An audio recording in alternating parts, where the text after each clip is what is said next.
Prophet said, will there be any prophet coming after Hadrat? Yes, I think this question was raised, I think, with children class yesterday. So I gave reference to a prediction of Hazrat Muslim himself.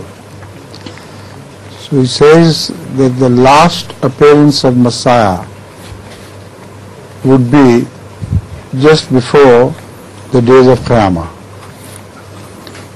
when the Qiyamah will befall the Ashrar al-Nas, the worst of the people.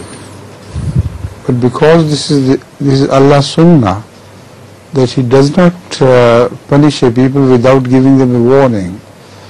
So the last warner would come. This time Masih would not come to give a glad tiding, but to warn them at the end of time.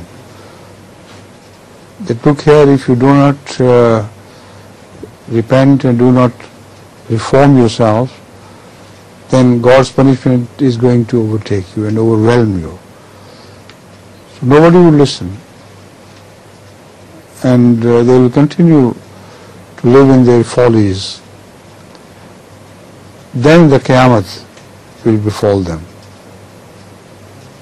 That is the time when the resurrection will take place and mankind will be wiped out from the face of the earth. Right?